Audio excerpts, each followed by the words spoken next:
Voltamos ao nosso programa de hoje, que discute medicamentos e os remédios feitos principalmente com elementos, eu diria, da natureza, porque a gente começou com uma questão de plantas e daqui a pouco os organismos vivos do fundo do mar. Hoje a gente já está descobrindo até que o bicho, né, dá a dica quando se esfrega na árvore que é capaz de curar a ferida. Quer dizer, esse troço está muito louco para observar. E mexendo nas plantas ainda pode ser mais complexo. Hoje em dia, eu vou dar aqui, claro, antes de fazer o programa, a gente lê um pouquinho, né, para não pagar mico de falar alguma besteira muito grande.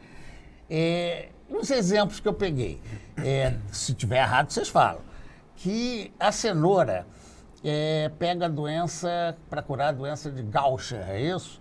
Que provoca fraturas e sangramentos. E com a cenoura dá para fazer um remédio. Estou sempre falando de modificações que se faz na planta, genéticas da planta.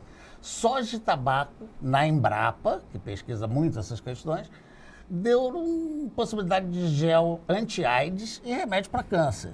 Curiosíssimo, né? O tabaco, não pense que fumar vai curar câncer, não, hein? Milho e arroz lá na Espanha estão dando anticorpos monocionais, só atuam em células doentes. Monoclonais. São específicos. Eu botei cionais aqui, a Coelho ficou... bom, boa correção, obrigado. Atuam só nas células doentes. Esses aí são os órfãos da pesquisa transgênica. Milho na Inglaterra, fabricando proteínas anticáries e antivirais. Tabaco na Alemanha, outra vez, olha aqui, contra a malária, vacina contra a malária. E a soja modificada no Brasil, que cria uma enzima de coagulação que está sendo já usada em hemofílicos do tipo B, né, que não tem essa enzima. E teria outras coisas aí, mas vamos deixar para lá e vamos voltar. Eu peguei por curiosidade mesmo. Aí complicou um pouco mais, Leopoldo. Você descobria na natureza, descobria o bichinho. Agora você chega, modifica a planta para conseguir um resultado. Como é que é esse procedimento? Pois é, a biotecnologia e a engenharia genética estão muito avançadas hoje em dia, né? E a gente pode se beneficiar disso de diversas formas, né? Muitas vezes, as substâncias ativas que as plantas produzem estão em quantidades muito pequenas, em quantidades ínfimas, né? Então, para você isolar uma quantidade que seria interessante do ponto de vista industrial, você necessitaria de toneladas, né, de matéria-prima. Então, a biotecnologia entra aí para tentar fazer com que as plantas produzam mais quantidade da substância, né? Ou até mesmo uma espécie que não produz determinado tipo de substância passa a produzir a partir depois de uma modificação genética. A gente tem visto muitos casos de alimentos nutracêuticos, né? Você citou vários exemplos aí, né? Por exemplo, milho, soja, arroz. Então, alimentos funcionais que estão mais nutritivos, com maior teor de proteínas, de minerais, né? A gente vem observando também as culturas de tecido in vitro, né? Então, hoje em dia, com pouco espaço, você consegue cultivar células vegetais in vitro e fazer com que elas produzam substâncias, né? Às vezes até diferentes do que elas produziriam no ambiente externo, na natureza. Então, é uma ferramenta que a gente pode se beneficiar bastante aí na terapêutica. Mexendo no, digamos, DNA da planta. Agora, aí a coisa já é mais dirigida. Você quer obter aquilo, não tem aquela coisa a própria planta traz a ideia do que pode... Exatamente. Você já parte do princípio de que aquela espécie tem, então, substâncias do seu interesse e você, então, vai trabalhar para potencializar a produção daquele metabólito secundário, né?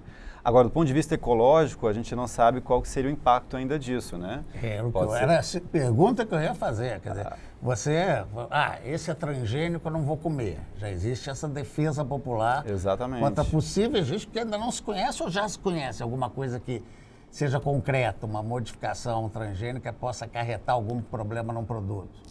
Eu desconheço, assim, qualquer tipo de problemas que a gente já tenha, mas isso vai surgir a longo prazo. Então, a longo prazo, a gente vai talvez ter essas respostas aí dos malefícios dos transgênicos, né? Agora, é importante a gente estar sempre ciente de quais produtos realmente são transgênicos, né? A legislação está bem criteriosa em relação a isso, agora sempre explicitando no rótulo, né, o alimento transgênico. Mas os malefícios, acho que só a longo prazo a gente vai ter uma resposta... Para ter uma garantia, né? Exatamente. Uma certeza absoluta de que senão vira uma questão do preconceito, né? Também. Ao mesmo tempo que é o natural, todo mundo quer tomar remédio natural. E remédio natural, mais uma coisa que me ocorreu, é que, por exemplo, a homeopatia. A homeopatia só faz efeito a longo prazo, segundo os próprios homeopatas. No caso desse tipo de coisa que nós estamos conversando, a longo prazo podem surgir problemas ou podem surgir avanços também no tratamento? No caso da homeopatia é um pouco mais específico. A homeopatia ela parte do princípio da diluição, né? Então você tem um extrato concentrado, então você vai diluindo ele, né, para quantidades ínfimas, né, até que você não tem mais moléculas ali no teu medicamento. Você vai ter só a energia vibracional da molécula numa solução, em água. Então, o tratamento baseia-se aí na questão da energia do medicamento no teu organismo. Não há relatos, assim, de efeitos colaterais, problemas graves com o uso de homeopatia. Tá. Vamos ao Diego agora. Essa questão que você marca o tempo todo do conflito da natureza, né? Um bichinho contra outro. Desculpa te cortar, mas eu acho interessante também comentar algumas coisas. À vontade. Fala. Primeiro sobre a pergunta dos transgênicos, né? É interessante que isso seja divulgado de maneira adequada, porque a natureza é transgênica. Todos nós somos transgênicos. A evolução precisa da transgenia, precisa das alterações genéticas para que possa gerar toda essa diversidade. Então, a forma como a gente está assim, manipulando pontualmente é que cria realmente uma discussão, é realmente muito polêmico, acho que tem que ser, a gente precisa ser freado também. A gente precisa ter esse contraponto da sociedade, mas também falta a gente divulgar da maneira adequada. Quando você fala, essa soja transgênica aqui, ela pode estar sendo modificada para que fique mais resistente a pragas. Isso significa que você vai ter que usar menos agrotóxicos para cultivar. E os agrotóxicos, sabidamente, causam efeitos para a gente muito danosos. Então vamos fazer o cultivo orgânico, adoro. Eu acho fantástico a ideia, mas para as proporções, né, para o tamanho da população mundial, né, a gente não tem como lançar mão dessa alternativa. Então, não tem como baratear o custo dos orgânicos. Então, eu queria só fazer esse contraponto, porque às vezes espécies exóticas que são introduzidas trazem muito mais malefícios do que o transgênico, numa espécie que já está devidamente adaptada. Você fala da questão mesmo de plantar e misturar. Sim. Muitas vezes, assim, o transgênico é quando você vai lá e usa engenharia genética para fazer a modificação, mas os cruzamentos também são importantes, né, e são bastante utilizados ainda hoje para fazer melhoramento genético. Sim, você usa espécies diferentes, às vezes se aproximando e criando até produtos melhores, né? Isso é muito feito, né? Deixa eu lhe perguntar uma coisa específica sobre o fundo do mar. A gente vê, eu adoro comida japonesa.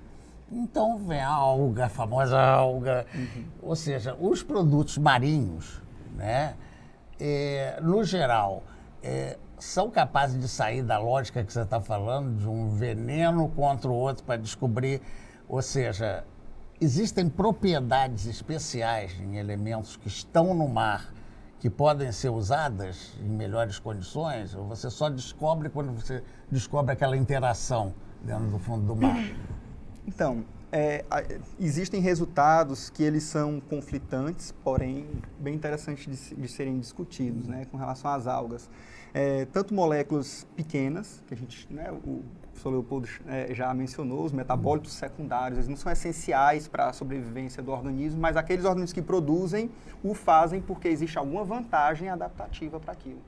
Então, uma das opções, né, uma dessas características é a toxicidade mesmo, para repelir e dentre uma série de outras. Mas nas algas existem moléculas que são da composição da parede celular delas, são polissacarídeos. E eles frequentemente apresentam atividades biológicas. Então, eles podem fazer modulação do sistema imunológico, tanto no sentido de causar inflamação ou reduzi-la.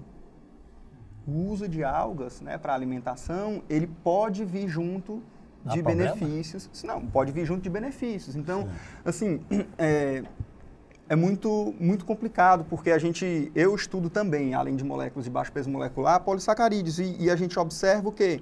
Que alguns deles, eles podem inibir a resposta de células inflamatórias, pensando em modelos simplificados. Polissacarídeos. Polissacarídeos são... Exato. São açúcares, açúcares complexos. Isso. Açúcares complexos, que eles podem ser chamados também de fibras, muitas vezes, porque a gente não tem enzimas para digerir. Porém, eles têm um efeito, né, no sistema digestivo que muitas vezes ajuda no processo de digestão e, quando em contato com células imunológicas, modifica a resposta delas. Então, de repente, você pode ter uma condição em que você diminui a inflamação do organismo ou que aumenta.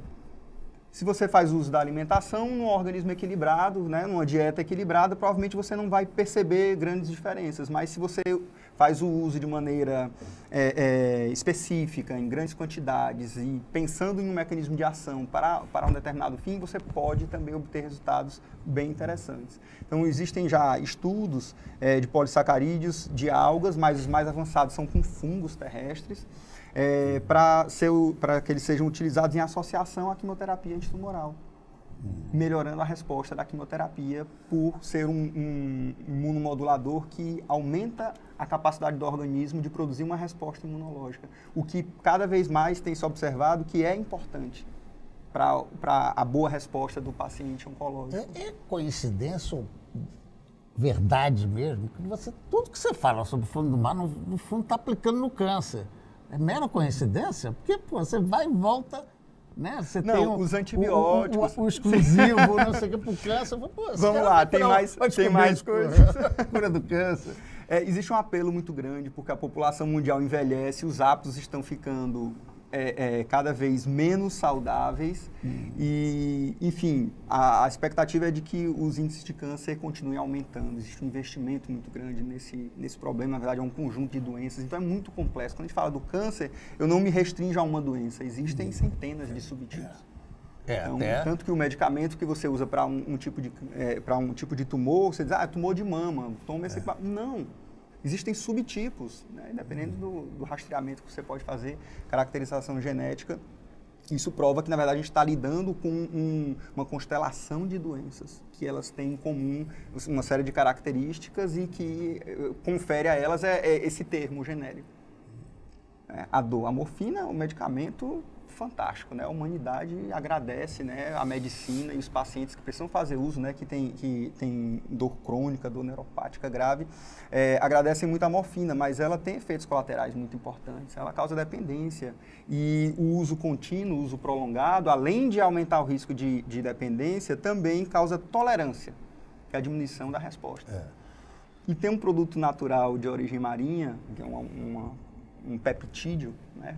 Uma sequência, um pouco. Exato, é uma molécula que é uma proteína pequenininha, feita de vários aminoácidos. Então, tem um molusco, Condus magnus, que ele produz um coquetel de toxinas bastante tóxicas, né? Assim, muito potentes, e uma dessas substâncias tem uma seletividade por um receptor lá, né, no sistema nervoso que veicula a dor, que transmite a dor. E essa molécula é 1000 vezes mais potente do que a morfina. E não induz tolerância, e não induz dependência. E já está sendo usada? Já está sendo usada. Mas aí, é claro, vem um problema. Por que nós não conhecemos, né, o Prialt, né, a ômega conotoxina? Porque a administração dele tem que ser via intratecal, porque as nossas enzimas digestivas simplesmente vão lá e digerem. E degrada a toxina. Como é que é essa aplicação, então? Intratecal. Ela é diretamente, tem que ser injetada no líquido cefalorraquidiano do paciente. Então, é claro, o processo é caríssimo, porque você não vai receber uma injeção, né, com essa complexidade, com essa delicadeza que precisa ser feito para cada instante, para cada momento, semanalmente, enfim. Então, o paciente tem que ficar com uma bomba de infusão acoplado, mas para quem está no estado terminal e não responde mais a essas outras terapias, a última coisa que essa pessoa vai comentar é que ele está com essa bomba de infusão, que é a administração intratecal. Só que não é popular realmente, porque o custo é muito alto, principalmente pelo custo, porque quem faz o uso não tem absolutamente nada a se queixar. Apenas é que o uso pode demonstrar que o fim está próximo. Isso certamente é para se queixar. Bem, vamos a mais um intervalo no nosso Tome Ciência de hoje e voltamos já já. Aguarde aí.